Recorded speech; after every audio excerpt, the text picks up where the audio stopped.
चेतन और जड़ तो दोनों का भेद सामान्य रूप से निर्जीव रूप से जड़ कहते हैं, सजीव रहते हैं, जीव है। लेकिन जिसका चैतन्य है उसे चेतन कहते हैं। जिसके पास चैतन्य नहीं है तो वो भी जड़ जैसा ही होता है। जीव है लेकिन उनके पास चेतना नहीं है। मैं देखने जाए तो सब स्वरूप ये है तो जीव यानी संवेदना चेतना। व्यवहारिक सब जीवों के प्रति ये फिक्स है कि हर जीव में परमेश्वर यानी कि अनंत सिद्धत्व पड़ा है। लेकिन जब जो जीव अपनी चेतनाओं से उभर न सके, बाहर ना आ सके, तो जीवन कहाँ जा रहा है पता ही नहीं चलता। पशु के पास आत्मा है, देह है, पशु का आत्मा है आत्मा है लेकिन चेतना है। तो क्या जीव में चेतना नहीं होती? इंसान है तो आत्मा है, इंसान का बॉडी है, आत्मा है तो चेतना है। तो चेतन ज्ञान अज्ञान। यदि चेतना जीव की जो सामर्थ्यता है, जो अनंत है, जो किसी से लेनी नहीं है न किसी से प्रकट करनी है, स्वयं का नेचुरल स्वभाव वस्तु साहवगम, यदि उसका स्वरूप ऐसा है तो वहाँ तक नजर किसकी जा रही है? जिसका चैतन्य सक्रिय है। यदि चैतन्य सक्रिय नहीं है तो ऊपर उठ भी नहीं सकता। इसका मतलब यदि उसकी प्रतिभा सिर्फ ये पुद्गलों के अधीन है तो उसकी सामर्थ्यता पहचान उसको नहीं है ही नहीं। उसकी सामर्थ्यता की पहचान असंभव। उसको ऊपर उठना है यानी कोई पुण्य से नहीं, कोई सुख सुविधाओं से नहीं, कोई क्रियाओं से भी नहीं। उसको ऊपर उठना है अपने ज्ञान से। चेतन ज्ञान अजवाल, चेतन सब जीव है, लेकिन सब जीव में ज्ञान होने के बावजूद भी वो ज्ञान का व्यवहार कौन कर सकता है? ज्ञान से ही जीवन यापन कौन कर सकता है? क्योंकि समाधि का कनेक्शन ज्ञान दशा से। ज्ञान पुस्तक के हो सकते हैं, वाणी के हो सकते हैं, शायद कोई चीज़ देखते हो और हमारी मेमोरी में क्रिएट होती है तो वो भी ज्ञान है। लेकिन वही ज्ञान मति अज्ञान, सूत्र ज्ञान, अवधि ज्ञान यानी विभुल ज्ञान नेगेटिव हो सकते हैं। तो नेगेटिव और पॉजिटिव, प्लस और माइनस ज्ञान हो सकता है, हो सकता है। यानी कि चेतना का पूर्ण रूप से अर्थ जो चैतन्य का आविर्भाव करे वो चेतना। यदि चैतन्य का आविर्भाव नहीं होगा, स्वयं की पहचान दूर दूर तक उसे पता ही नहीं है, तो फिर उसके अनंत में एक और दूसरा अनंत एक्स्ट्रा। पूर्व की यात्राओं में हमारा जीवन का सबसे बड़ा हिस्सा कि हम जीव हैं, सचेतन है, सत्य है। यदि हम जीव हैं तो अनंत काल किसके भरोसे गया? किसके हिसाब से गया? किसने अनंत काल तक ये परिभ्रमण चालू रखा? संसार में ये गुरु धर्म नहीं मिले थे, क्रिया नहीं हुई थी, योग नहीं मिला, मिला ही था अनाई जी, अनाई करने, अनाई अनादिकाल से बंधन मिला, जीव का ही जड़ का नहीं है। तो जब आत्मा की नित्यता को लेके जब प्रभु महावीर और तीर्थंकरों की परंपरा और हमारी एक सत्य की परंपरा में जुड़ना है तो पहला ही उसको अपने ज्ञान को, अपनी चेतना को पहले तैयार करना पड़ेगा संकल्प के साथ कि मैं भेद कर सकता हूँ कि ये चेतन है, वो जड़ है, ये पदार्थ है, ये परमात्मा है, ये वास्तविकता, ये व्यवहार है, ये ड्रामा है, ये रियल है। ये पता कैसे चलेगा? उसको स्वभाव में आना है तो उसका स्वरूप तो जानना पड़ेगा। यदि कोई चीज उसे पता ही नहीं है तो उसकी सुरक्षा कैसे करेगी? जब चैतन्यता विकसित होती है, पहले पास टाइम, अब इस जीवन में हमारे पास धर्म है, भूतकाल हम छोड़ दें, इस जीवन में हमने धर्म किया, हमें क्रिया की रुचि है, उसको भी समय दर्शन करें, तो क्रिया के साथ हम आगे बढ़ते हैं। तो व्यवहारिक पुण्य का युद्ध हुआ, पुण्य का बंध हुआ, क्रिया एक कर्म, परिणाम बंध, उपयोग। कर्म का पूरा व्यवहार चेंज का है। आज की ये गति है, कल अलग। ये सोच आ जाए तो ये मृत्यु भी उसे समाधि दे सकता है, क्योंकि मृत्यु देह की है, आत्मा जो है। उसे कुछ भी त्याग करना है तो उसके परिणाम संदेश में नहीं आते, वो आनंदित होकर। तो जीव का जो स्वरूप है और जीव के जो स्वरूप के साथ, जीव के जो स्वरूप के साथ जो अनंत ज्ञान जुड़ा है, अनंत स्वरूप जो जुड़ा है, अनंत स्वरूप जो जुड़ा है, उसकी पहचान कब तक नहीं होगी? यदि असन्नी अवस्था है तो कितने समय तक? असन्नी का काल कितना? अनंत उत्सर्गणीय अवसर। यदि असन्नी अवस्था अनंत उत्सर्गणीय अवसर है तो फिर वहां क्या नहीं था? वहां क्या नहीं था? मन नहीं था, मन था तो विचार था, यानी विचार भी नहीं था, यानी विचार यानी क्रिया कर रही है। हमारी क्रिया विचारों से हो रही है कि अनुभूति से, या अनुभूति के लिए? कोई भी हिंदुस्तान थॉट्स लेवल पे नहीं बताया, सुपर कॉन्सेप्ट लेवल पे बताया, क्योंकि विचार वो प्रारंभ की स्थिति है, लेकिन विचार ही जिंदगी है, वो गलत। तीन स्टेज है, मन मिलना, मन है लेकिन सारे विचार नहीं। जब नॉलेज में जुड़ते हैं तो विचार भी आता, तो विचार आया क्योंकि मन था, सन्नी अवस्था। तो विचार आते आते उन्होंने विचार के हिसाब से यात्रा शुरू की। तो अब हम विचार पे हमला कर रहे हैं, मुझे नेगेटिव विचार नहीं आना चाहिए, मुझे सकारात्मक विचार आना चाहिए, मेरे परमात्मा अद्भुत है, आगे अद्भुत बनी है, तपस्या अच्छी हो गई है, मुझे ज्ञान अच्छा मिल जाए, क्रिया बहुत आनंददायक है, मेरे आत्मा को शांति मिली है। ये चीज क्या है? विचार है। यदि विचार है तो असली अवस्था में ये सारे विचार का कोई रिपोर्ट नहीं है, क्योंकि वहाँ विचार कहाँ गए? पुण्य और पाप और है तत्व की बताया, क्योंकि कर्म परिवर्तनशील है, यानी उसके साथ हमारा जुड़ना वो जरूरी नहीं। यानी ये कोई भी आराधना पुण्य के लिए नहीं है, निद्रा के लिए। सुकृत अनुमोदना कीजिए, जे मोह कर्म विशेराल है, चेतन ज्ञान। तो सुकृत अनुमोदना दो लेवल पे जा रही है, या तो आप विचार करके कर रहे हैं, या तो आप अनुभव से कर रहे हैं। पहला स्टेज ये है कि आपको संघर्ष बड़ा करना है, जिसको हमने देखा ही नहीं उसको पाना है। श्रद्धा हो, आत्मा हो, ईश्वर। श्रद्धा दिखाई नहीं देती, आत्मा दिखाई नहीं देती, परमात्मा दिखाई नहीं देता, लेकिन बहुत बड़ा पराक्रम है, क्योंकि गहरे समुद्र में उतरना है तो कोई नुकसान नहीं होता, लेकिन उसे पता है कि मैं मोती तो छीन कर लेके आऊँगा, समुद्र की छाती को फाड़ के लेंगे। यदि वो वहाँ से लेके आता है नक्शे के साथ, वो जा रहा है, तो समुद्र में जाना वो सही है, समुद्र में नक्शा ही नहीं है। यानी ये कह रहे हैं तुम मिटना चाहते हो, यानी कि तुम्हारी धारणाओं को मिटाना चाहते हो, यानी कि तुम्हारे पास जो विचार है वो सिर्फ पुण्य पाप के ही है, धर्म अधर्म के लिए, सिर्फ शास्त्र के लिए, सिर्फ प्रतिमा के लिए ही है, क्रियाओं के लिए ही।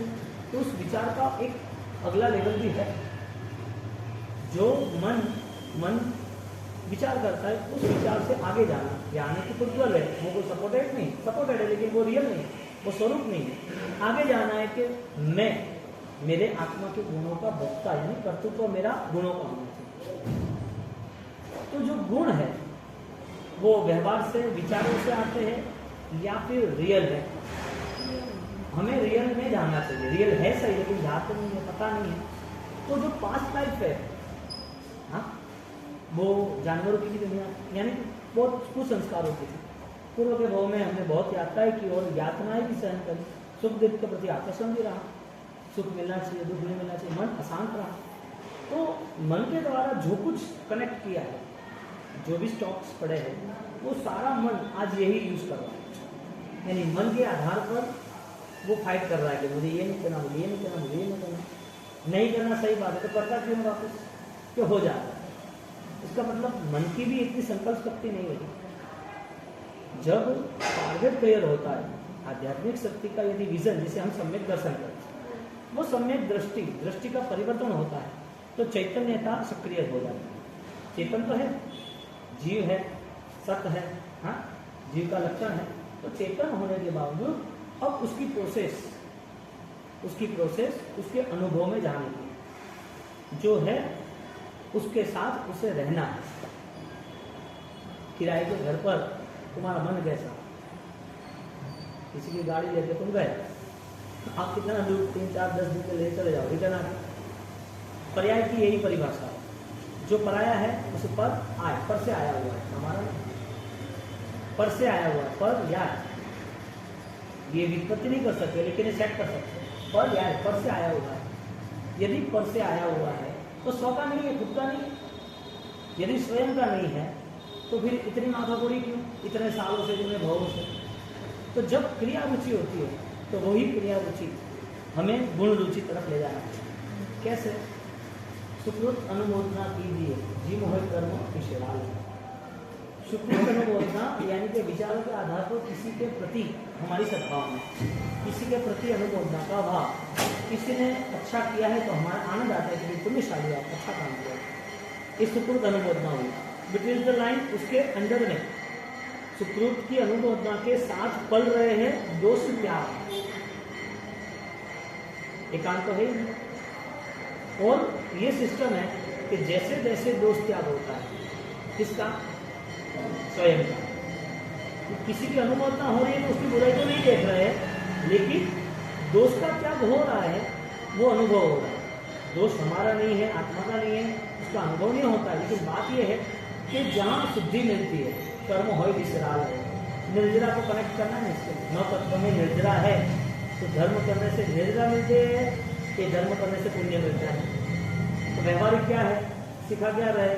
सामायिक कर्म पुण्य बंद होगा, पूजा करेगी पुण्य बंद होगा, पुण्य होगा तो सब अनुकूलता मिलेगी, पुण्य होगा तो इंसान का जीवन मिल गया, अनुकूलता मिल गई, पुण्य होगा ना तो सब कुछ तुम चाहोगे ऐसे होगा। हाँ, उसके लिए धर्म उसके हाथ में।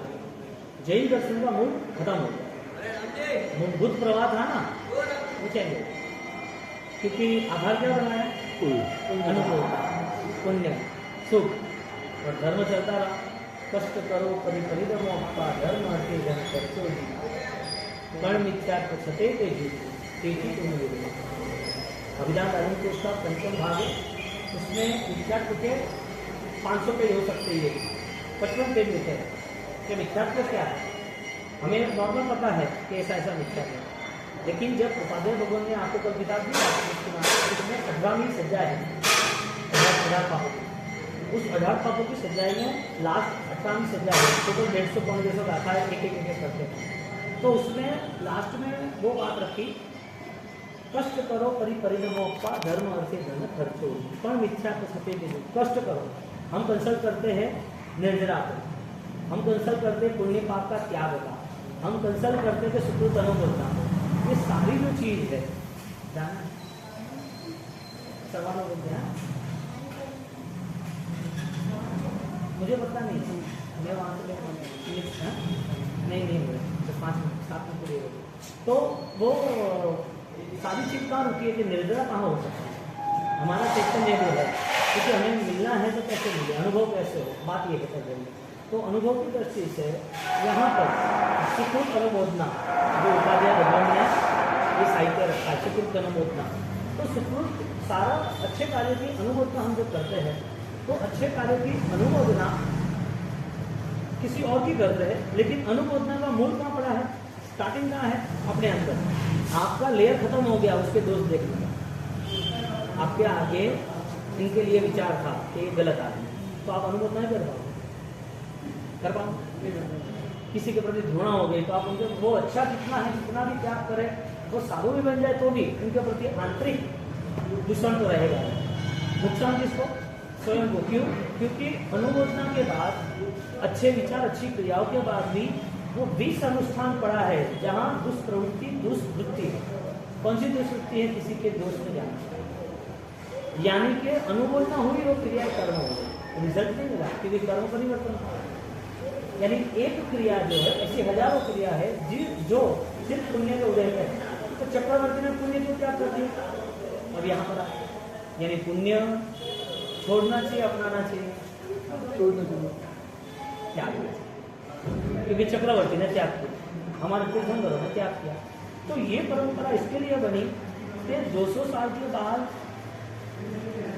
यदि आज के वर्तमान में आध्यात्मिक स्थिति नहीं बनी तो 200 साल बाद ऐसा होगा कि ऐसा हो ही नहीं सकता।